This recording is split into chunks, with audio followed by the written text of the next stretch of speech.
Gracias a los cuatro por estar aquí.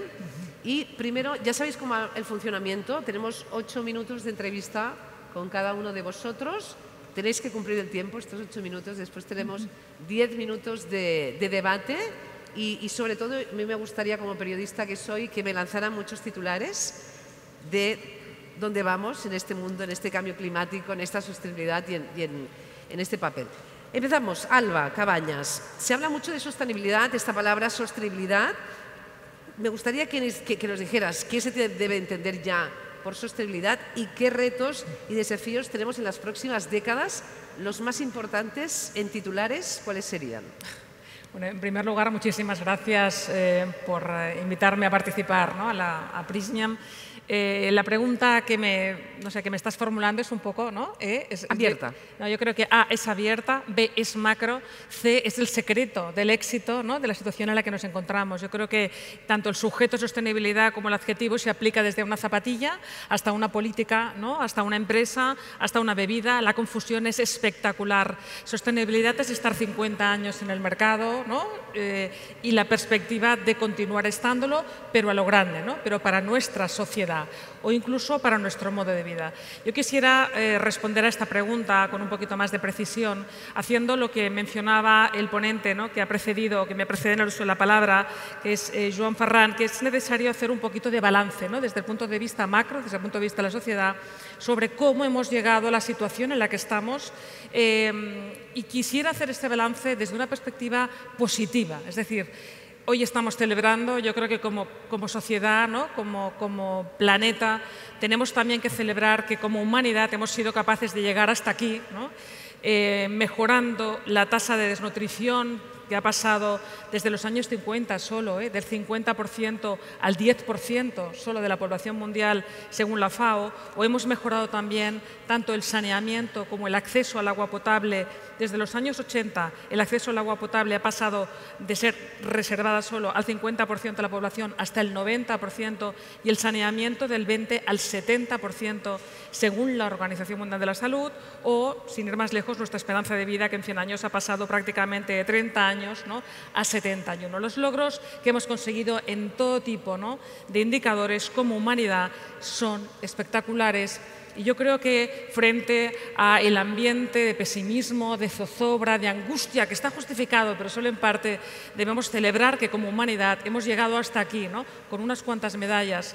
Si bien estas medallas, ¿no? si bien estos hitos no han sido tampoco, ¿no? neutrales en otros términos, y tenemos desafíos en términos planetarios que nos están, ¿no? levantando la mano, que están encendiendo luces rojas que la humanidad, ¿no? ya no puede obviar. Y ahí está un poquito el secreto, ¿no? de la respuesta a la pregunta. Estamos hablando de que la temperatura del planeta ha pasado de 0,8 grados centígrados, ¿no? a una previsión de 4 grados en el año 2100, que igual nos queda muy lejos, pero ya hemos empezado a saborear los efectos, ¿no? sobre nuestro clima actual, tal como lo conocemos, que eso puede tener. Más del 40% de las tierras agrícolas de todo el mundo está degenerada, degradada. Eso puede poner en tensión nuestro sistema alimentario. En Barcelona, en Madrid, en Italia, en Europa, en Occidente, no estamos acostumbrados a tensiones en el sistema alimentario, pero ya hemos visto ocasiones en las que tampoco, ¿no? se nos garantizaba al 100% le hace pandemia, fenómenos meteorológicos, y por tanto estamos percibiendo riesgos que no teníamos. En 2025, 2 de cada 3 habitantes del planeta viviremos en zonas con falta de agua o más del 80% de los caladeros del planeta está agotado o sobreexplotado. Hemos llegado hasta aquí con grandes logros, tenemos grandes amenazas en ciernes que ya no se plantean a nivel local. No es que yo tenga contaminado mi mar, no es que este río, ¿no? ya no sea potable, sino que tiene una dimensión planetaria a la que hemos de atender. Entonces, me preguntabas por la sostenibilidad. ¿Hasta dónde hemos llegado? ¿Cuáles han sido los efectos? ¿Y qué tenemos por delante? Bueno, por delante tenemos una población mundial que está creciendo, que pasa de 7.300 millones, ¿no? según las previsiones actualmente, a una cantidad de 11.000 millones en 2100. Bueno, ¿no? Tenemos ese crecimiento poblacional. Tenemos una previsión de la producción económica mundial que hasta 2050 va a crecer a un 3% anual. Eso quiere decir que en 2050 se va a triplicar. Y aquí el elemento, digamos, que nos cambia la perspectiva, y es que la clase media global va a pasar de 2.000 millones de personas a 5.000 millones en 2030. Esto es, tenemos presiones poblacionales, tenemos futuras presiones de demanda y tenemos un sistema, ¿no?, biofísico que es acotado, que es limitado y que hasta la fecha hemos aprendido, ¿no?, a explotar y hemos aprendido a transformar con una serie de limitaciones. ¿Qué es la sostenibilidad? Te respondo ahora. ¿Vamos a ser capaces de seguir viviendo como hasta ahora en los siguientes años sin dejar un planeta peor para las generaciones que vienen? Esa sería la respuesta macro. Y las respuestas concretas que nos hemos dado a nivel institucional son el Acuerdo de París, ¿no?, por el cual al final, ¿no?, todos los países, ¿no?, se dan cuenta de que esas tendencias son imparables y que en algo tienen que acordar, ¿no?, bajar esa tensión sobre, en este caso, la temperatura del planeta, o Naciones Unidas cuando decide hacer una Agenda 2030 porque después de la crisis financiera resulta que los países ya no se dividen en el norte y en el sur como los ricos y los pobres, sino que la crisis financiera demuestra que aquí pobres somos o podemos ser potencialmente todos y que la pobreza ya no se mide entre los de fuera y los de dentro, sino dentro del mismo país y en relación a los otros. Por tanto, nos damos Acuerdo de París 2015, Agenda 2030, Naciones Unidas, un instrumento para gestionarnos a nivel europeo, ¿no? Tenemos esta mirada como continente, todas las presiones que se van a ejercer y decidimos poner en marcha o se aprueba ese New Green Deal, que no deja de ser la política que Europa adopta frente a todo este contexto de presión para sobrevivir, porque además, y si lo leemos en clave europea, el peso relativo del poder de Europa frente, ¿no?, a todos los nuevos escenarios va a disminuir escandalosamente. Y de estos tres escenarios que estás hablando, las instituciones que lo participan, te queda un minuto ahora mismo, Alba, las estrategias más importantes que tienen que cumplir, porque, a ver, sabemos mucho que en sostenibilidad en cambio climático se ha hablado mucho, luego las acciones no llegan a veces. ¿Qué sería imprescindible? Tienes 52 segundos. Dos de las grandes tendencias que se están dibujando para hacer frente a esas, ¿no?, megatendencias de las que os hablaba es, por una parte, transformación energética, ¿no?, descarbonización, hemos de bajar el carbono que tenemos en la atmósfera. La siguiente es digitalización, Prysmian Group las ha definido perfectamente, y esas estrategias son parte, ¿no?, de las que necesitamos para seguir adelante con este desafío, ¿no?, planetario al que nos estamos enfrentando.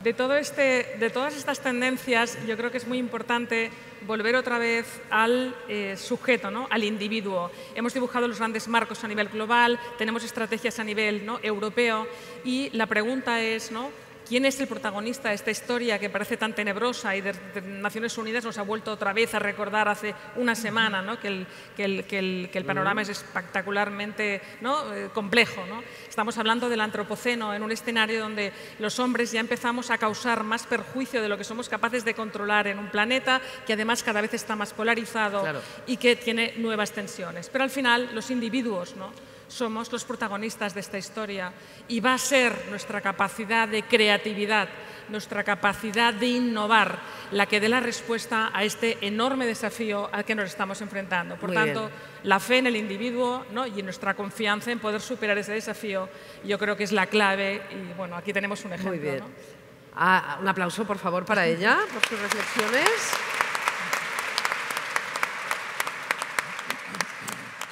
Muy bien, Alba ha hecho una visión más de sociedad, ¿no?, en general, y me gustaría que Manuel esta noche pues, me dijera las prioridades y la planificación de esta transición energética que estamos comentando esta noche, ¿no?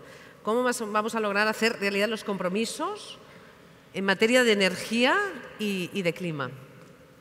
Pues sí, en ese sentido, para hacer compatible, ¿no?, la energía y el clima, desde Redella, por hacer un paréntesis, el grupo Red Eléctrica, ahora somos Redella, con las 5 compañías que forman parte, independiente, pero forman parte del mismo grupo, ¿no? Bueno, pues volviendo, cerrando paréntesis, en Redella apostamos por la perdurabilidad en el largo plazo, ¿no? a través de un modelo de negocio que permita, de alguna manera, alcanzar los retos de futuro y compatibilizar, basándonos en principios de excelencia, de innovación, de integridad y transparencia, pues hacer compatibles nuestras instalaciones con el cuidado ambiental y con la generación de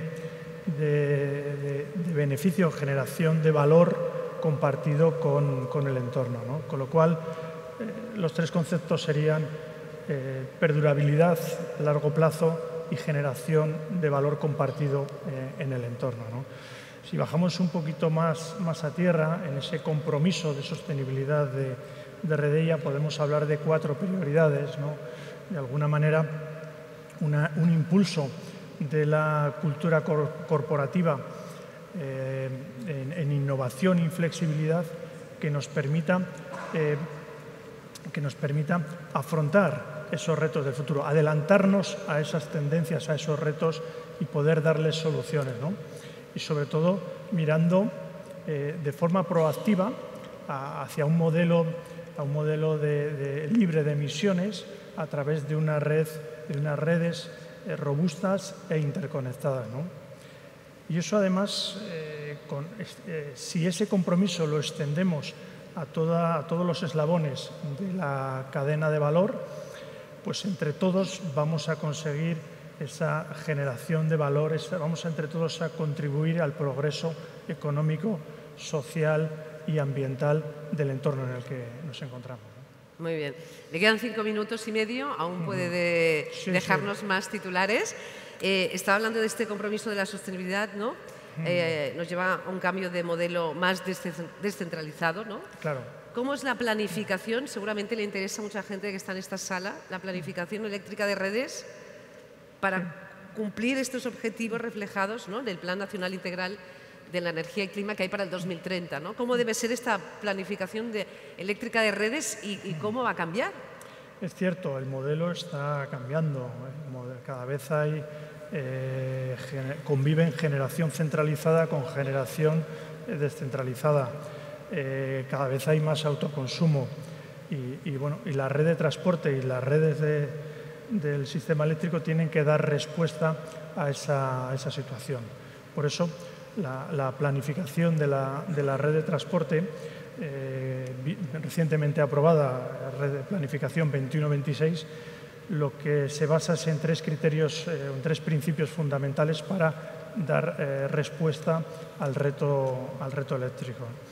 El primer principio sería una sostenibilidad ambiental, buscando la integración máxima de renovable, utilización al máximo de la red existente, una garantía de suministro a través de una red robusta más interconectada y una eficiencia económica reduciendo pérdidas y buscando los sistemas más eficientes y buscando maximizar la eficiencia de las instalaciones actuales, ¿no?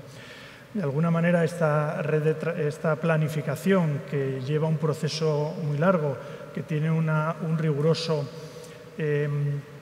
análisis, evaluación ambiental, que busca esa sostenibilidad de las redes, que introduce interconexiones entre sistemas aislados, que va a permitir una mayor robustez,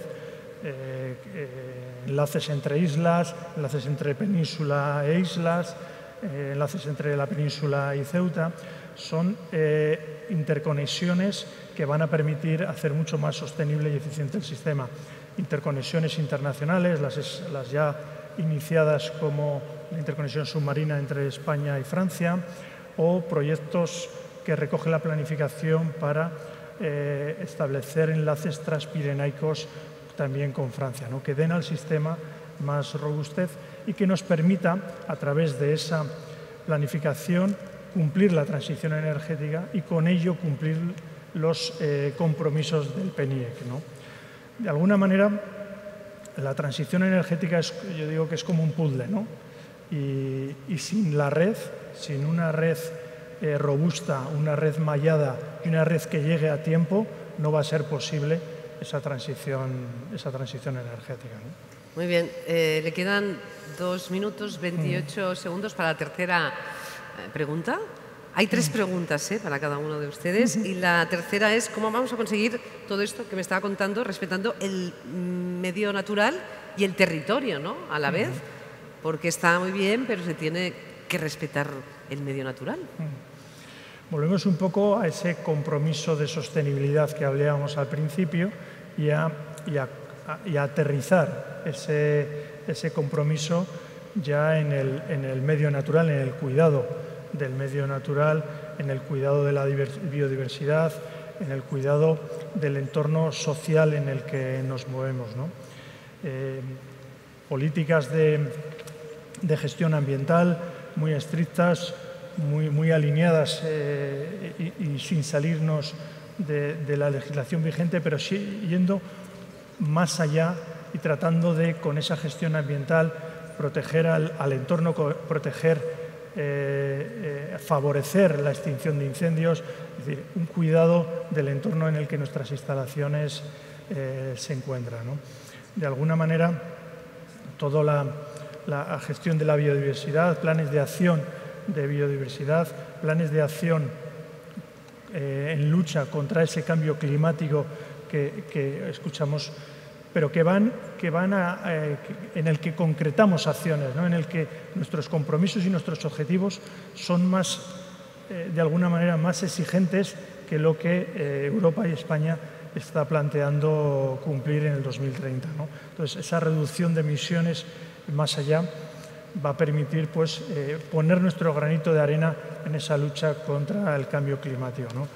Y por poner un ejemplo también de otra herramienta, de un proyecto concreto, el proyecto LISO, el proyecto de licencia social, que de alguna es la utilización de una herramienta de diagnóstico territorial que, junto con el impulso y la gestión de los grupos de interés de los territorios en los que tratamos de desarrollar proyectos e implantar las nuevas redes, van a permitir llegar a consensos suficientes que permitan, que faciliten el desarrollo de las instalaciones y de los proyectos necesarios para esa transición energética, para ese objetivo de PNIE, en definitiva, para cuidar el territorio. Muy bien, ha cumplido el tiempo. Un aplauso también por su intervención. Muy bien, en este caso, Ana Fernando, nos toca más que usted explique el impacto y los retos de la infraestructura en las redes eléctricas de baja y media tensión, en este modelo más descentralizado, y hablando del autoconsumo, ¿no? Muy importante también, de la implantación del vehículo eléctrico, que cada vez también es más importante e interesa saber a nuestra sociedad hacia dónde iremos realmente, y la digitalización necesaria también, ¿no? Entonces, la perspectiva de crecimiento de la generación distribuida en las redes españolas, ¿podemos hacer 2 grandes titulares? Bien, efectivamente, yo creo que, cogiendo un poco el testigo que nos ha apuntado Alba, hay muchos elementos internacionales que nos apuntan a que el crecimiento de la energía distribuida tiene que ser un hecho. O sea, apuntaba el Acuerdo de París. El Acuerdo de París marca nada más, nada menos que en el 2050 consigamos la neutralidad climática. ¿Qué significa 2050, esto? 2050. Neutralidad climática. ¿Y qué significa la neutralidad climática? La neutralidad climática significa que tenemos que reaccionar para conseguir que todas esas emisiones, todos esos gases de efecto invernadero, los equilibremos, los igualemos a los que la naturaleza es capaz de absorber anualmente. De tal manera que en el modelo que estamos es imposible. Generamos multitud descompensada de esos gases de efecto invernadero.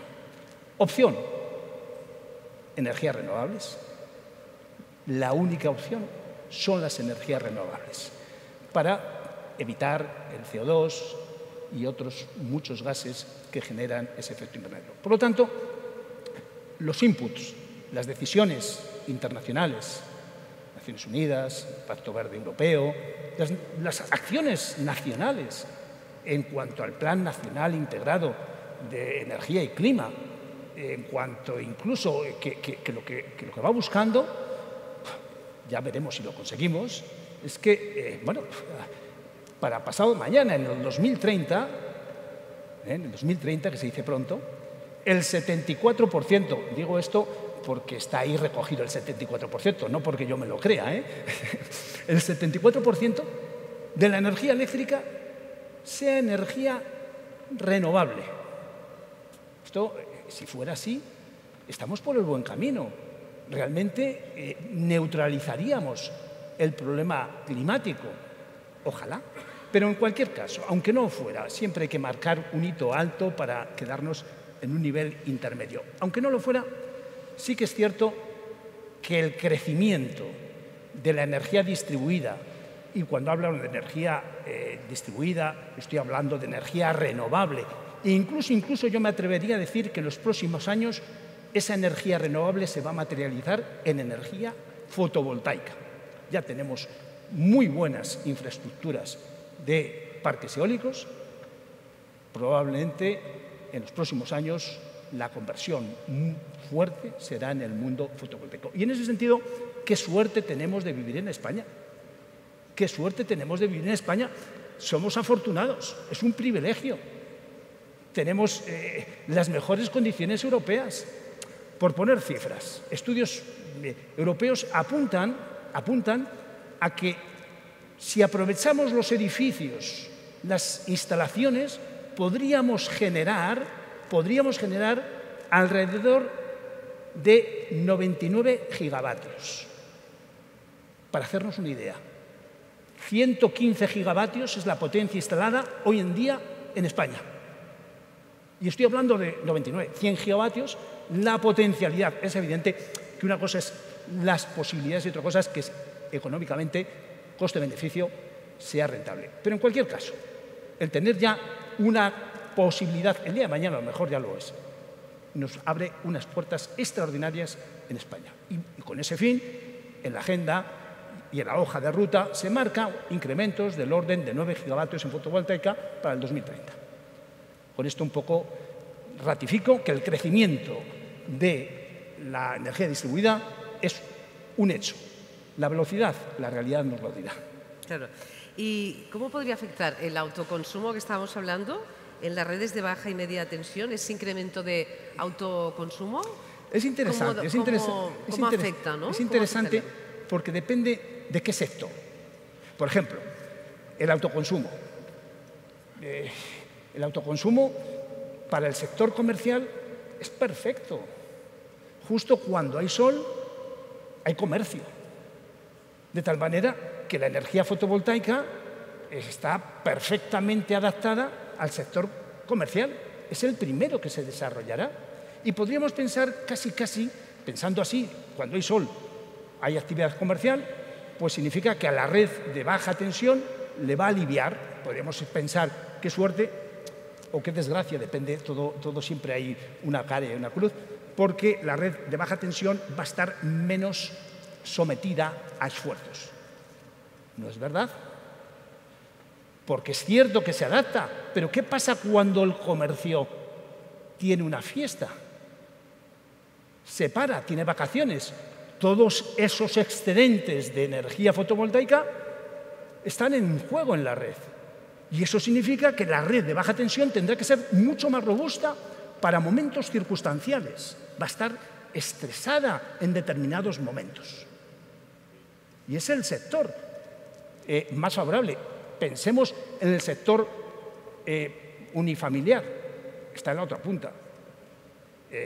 O evoluciona mucho la domótica, o si no, las familias que salen por la mañana, padres e hijos, y los niños al colegio, ¿qué va a pasar con sus instalaciones fotovoltaicas? Que van a van a suministrar sus excedentes a las compañías eléctricas. ¿Y esto qué significa? Que la red de baja tensión tendrá que adaptarse porque va a haber unos flujos bidireccionales de protecciones totalmente distintos a los actuales. Y con esto afirmo que sí, en baja tensión hay unos cambios. La otra pregunta que me queda, ¿las redes de distribución baja y media actuales son adecuadas ahora mismo? ¿Son adecuadas para esta integración de la energía renovable que está destacando, que es tan importante? Y por ejemplo, para el vehículo eléctrico, si crece, cada vez tenemos más personas con un vehículo eléctrico. Sí. Tiene 1 minuto 15 segundos para contestarme. 14 ya. 14 ya.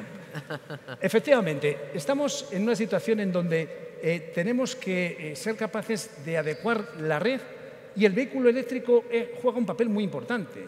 Pero el vehículo eléctrico, y aparecerá una figura en el mercado, en la red, que es el agregador de la demanda, que jugará con los excedentes, con las necesidades y con el almacenamiento. Y ahí el vehículo eléctrico sí que juega un papel.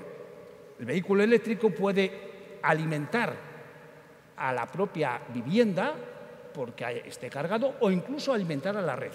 Ya existen perspectivas de vehículos, el vehicle to home, el vehicle to grid, que lo que van buscando son vehículos adaptados para que nos sirvan de baterías y poder energizar la vivienda, o bien incluso ponerla en juego de ese agregador para que pueda servir como alimentación complementaria en momentos puntas para el resto de los consumidores que no tengan energía eléctrica. En consecuencia, el vehículo eléctrico tiene que integrarse, y la domótica también tiene que integrarse, para que todo el sistema permita utilizar la energía renovable de una forma completa. Muchas gracias. Para acabar, ¿tiene la fecha de cuántos vehículos eléctricos tendremos en 2050? Bueno, una pregunta muy dura, ¿eh? Yo soy especialista de alta tensión, pero vamos, en principio entiendo que efectivamente el mayor reto del vehículo eléctrico será el conseguir kilómetros suficientes para hacer grandes desplazamientos, y ese es un punto abierto y de discusión. Muy bien. Un aplauso fuerte para él, por favor. Gracias.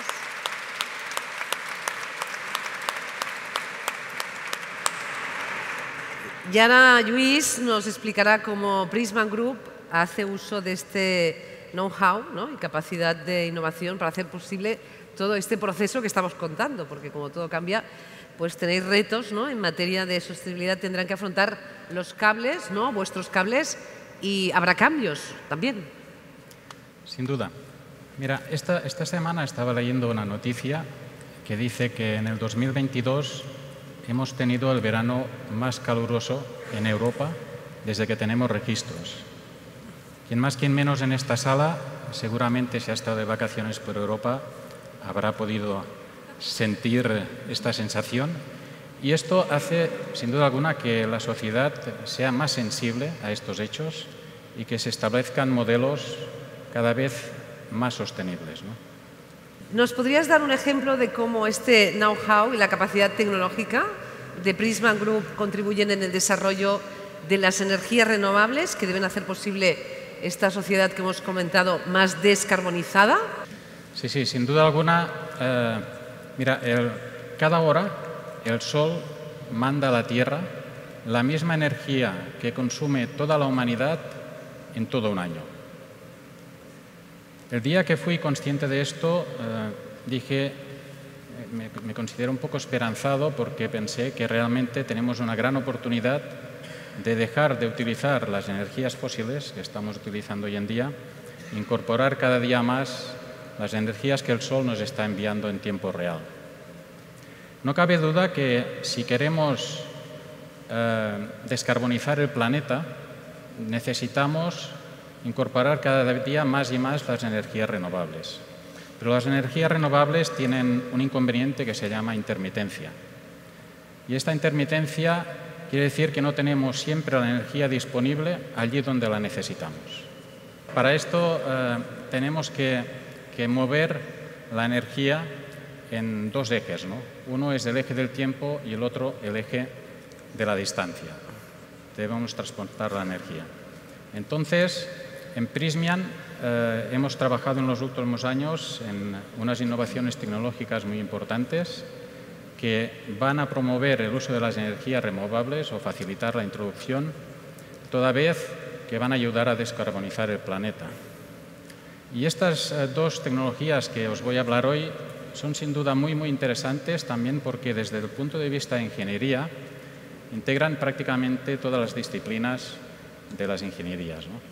En concreto, estoy hablando de los cables dinámicos offshore y de los cables de altísima tensión en corriente continua. Los cables dinámicos offshore son los que conectamos a los aerogeneradores. En teoría, un aerogenerador es una máquina perfecta que va a estar en medio del mar flotando durante 25 años y generando energía, pero no sirven de nada allí si no tenemos unos cables que puedan exportar esta energía sin interrupciones a lo largo de toda la vida. El escenario que ven estos cables es realmente muy hostil. Es un escenario donde las olas no paran nunca y van a tener millones de olas de baja amplitud pero muy alta frecuencia, millones de olas de 2, 3, 4, 5, 6 metros y de una frecuencia un poco más baja, y olas excepcionales una vez cada 20 años de hasta 20 o 25 metros, ¿no? Entonces, además, estos cables van a tener que soportar más de 200 millones de ciclos acumulados a lo largo de estos 25 años. Entonces, la pregunta que nos hacemos es, ¿cómo se van a mover estos cables dentro del agua? ¿Y cuánto tiempo van a resistir antes de dejar de dar servicio, ¿no? Y aquí es donde la tecnología, el conocimiento, la ingeniería y el uso de materiales avanzados que pone Prysmian para dar soluciones a estos entornos tan hostiles. La segunda tecnología de la que os quería hablar es sin duda los cables de altísima tensión en corriente continua. Estos cables son los cables que nos van a permitir desplazar las energías en el espacio. La energía la producimos aquí y la vamos a consumir lejos, ¿no?, para evitar estas intermitencias. Entonces, aquí estamos innovando en unos cables de unos 125 milímetros de diámetro para un solo polo, 525.000 voltios, 3.000 milímetros o 3.500 milímetros cuadrados de cobre, que son cables capaces de transportar entre 1,5 y 2 gigavatios de potencia, a grandes distancias con unas pérdidas realmente muy pequeñas. Una vez más, Prysmian ha innovado en este segmento y ha sido el primero y hasta el momento el único en introducir para estas altísimas tensiones aislamientos poliméricos termoplásticos. Quiere decir esto que al final de la vida de estos cables van a ser el 100% reciclables. Bien, esta es la segunda tecnología que os quería presentar y para terminar quería decir que Prysmian Pirelli llevamos una historia de 150 años, 135 años en el mundo de los cables, que han sido 135 años de innovación. Y como decía Henry Schätzburg, el padre de la Open Innovation, aquel que innova persiste y quien no innova simplemente desaparece del mercado, ¿no? En Prysmian, a lo largo de estos 135 años del mundo del cable, hemos ayudado a llevar el cable a todos los rincones del mundo con la electricidad, y las telecomunicaciones, tal y como las entendemos hoy, no serían posibles sin las grandes innovaciones que Pirelli hace 25 o 30 años introdujo en el mundo de la fotónica con el amplificador óptico y los sistemas de multiplexado en longitud de onda. Esto ha sido verdaderamente la columna vertebral de todas las comunicaciones que tenemos hoy en día transoceánicas y sobre las que se soporta Internet. Finalmente, las dos tecnologías que os he comentado, dentro de unos años nos van a decir que han servido para introducir las renovables y ayudar a descarbonizar un poco el planeta. Deseamos y esperamos que dentro de 150 años nuestros herederos sigan innovando de forma que tengamos cada día una sociedad mejor. Muy bien, un aplauso para Lluís, por favor.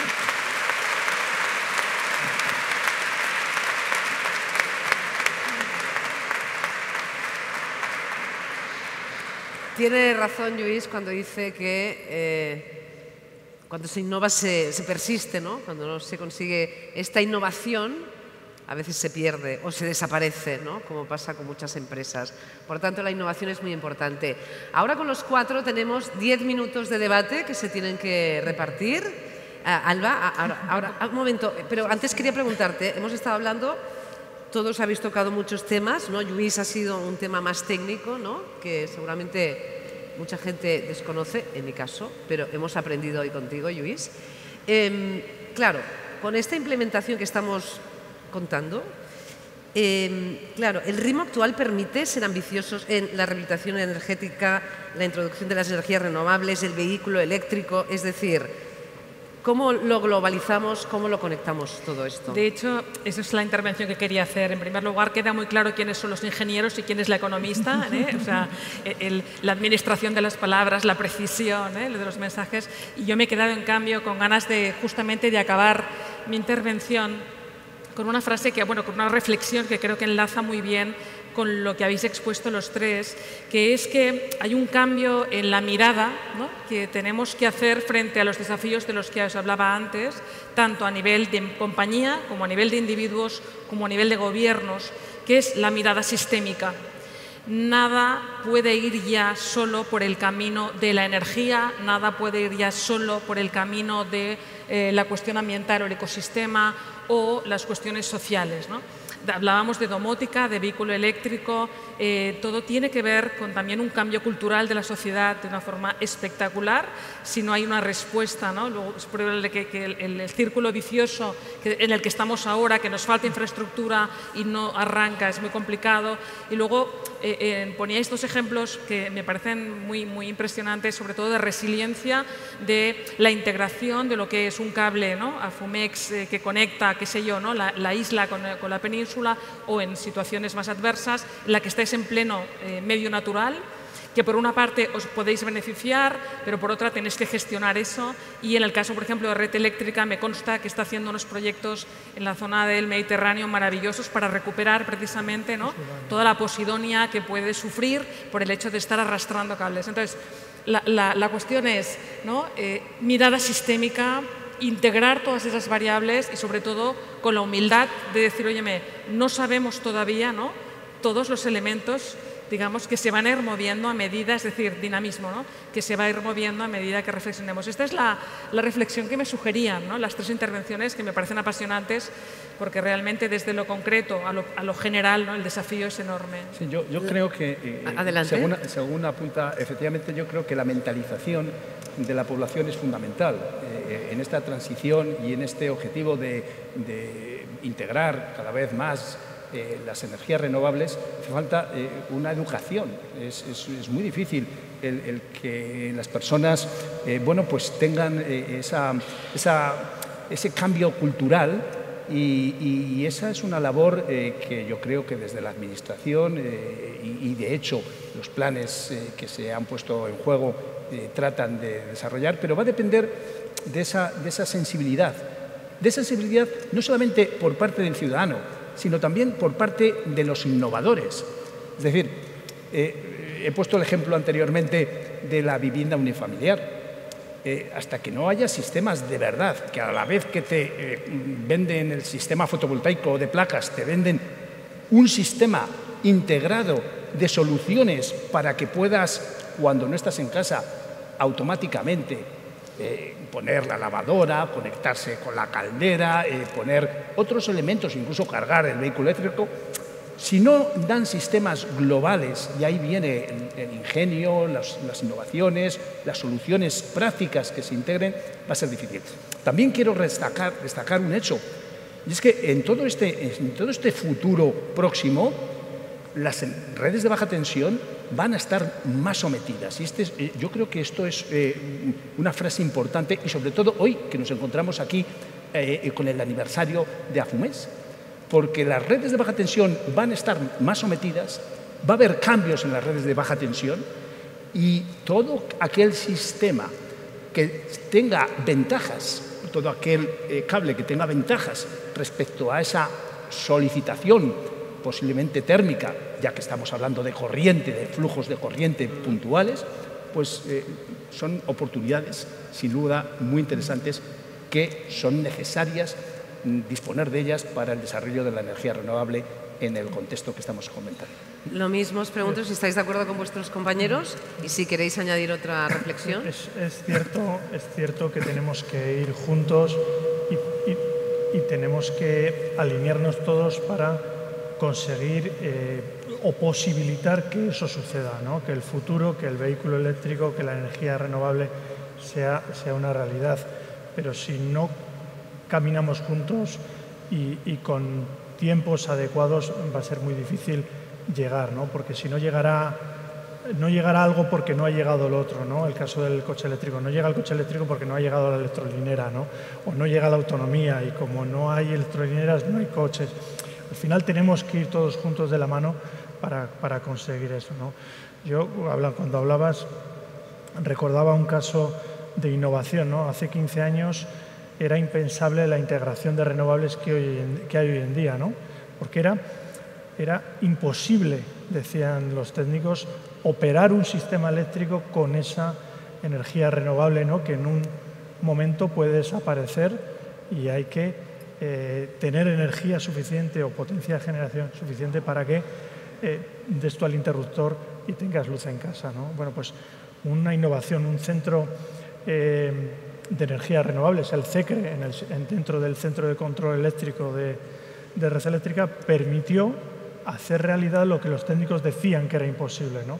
Luego la innovación y la innovación conjunta en todos los ámbitos, ambiental, social, industrial, técnico, tiene que ir de la mano para conseguir y hacer realidad lo que ahora mismo vemos como una posibilidad, ¿no? Muy bien. Lluís, ¿valoración también? Sí, sin duda alguna nuestros cables van a transportar las energías de las fuentes renovables, pero también tenemos unos retos muy importantes en términos de sostenibilidad y el mercado ya nos empieza a pedir pues, cables con materiales más reciclados, cables con materiales de origen biológico, cables sin materias peligrosas, ¿no? Y todo esto nos propone unos retos, pero no debemos olvidar que las mayores pérdidas que tenemos en los sistemas del cable son en la parte de explotación del cable a lo largo de 40 años de vida media que tienen, ¿no?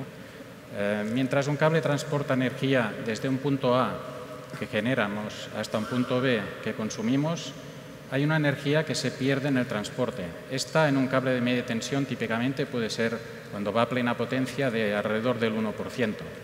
Si acumulamos todas las toneladas de CO2 que emite este cable transformando la energía eléctrica en térmica cuando transmite la energía, vemos que el orden de magnitud de toneladas equivalentes es 2 órdenes de magnitud superior a las toneladas que utilizamos para obtener los materiales, fabricar los cables y utilizar toda la cadena, ¿no? de la vida útil del cable. Entonces, la mejor manera que podemos también contribuir a reducir de cara a la sostenibilidad es inventar e innovar, investigar en nuevos materiales avanzados que nos permitan producir conductores con menos pérdidas y así transformar menos energía eléctrica en térmica, ¿no? Este es un campo en el que Prysmian está investigando desde hace bastantes años y esperamos que en un futuro pronto podamos ofrecerlo al mercado. Vale. Quedan ya 2 minutos, gracias Lluís, y ahora una frase para acabar ya este debate. Os hago sintetizar un poco. Hemos hablado de muchos temas, pero el titular para ti, Alba, para cada uno, en una frase, ¿qué es lo más importante en los próximos años? ¿Qué será lo más importante? Lo decía Naciones Unidas en este último informe: innovar, invertir, asegurar, ¿no? Las 3 Is, ¿no? de Insurance, y todo eso mientras la creatividad humana, en el más amplio sentido de la palabra, se pone en juego para enfrentar a los desafíos. Muy bien. ¿Su frase, su titular de la noche? Es difícil, pero vamos, yo entiendo que el titular es energía fotovoltaica. Sería el presente más cercano y todo lo que conlleva. ¿Estaría de acuerdo o añadiría otro titular? Yo reivindicaría las personas junto con la innovación. Es decir, dar peso a las personas en este ecosistema como partícipes, como actores principales y como receptores de ese entorno, de ese entorno social en el que vivimos, ¿no? Muy bien. Lluís, tu titular. Sí, yo diría que la transición energética no va a ser posible sin aumentar en gran medida la infraestructura eléctrica, ¿no? Pasamos de una energía concentrada en pocos puntos a una energía muy distribuida, y el vehículo eléctrico, por ejemplo, va a requerir una electrolinera cada 50 kilómetros con potencias de 15 a 20 megavatios. Esto requiere de por sí una red nueva. Por tanto, doblar las infraestructuras seguramente es necesario para poder dar vida a toda esta transición energética. Muy bien. Pues un aplauso para los cuatro, por favor.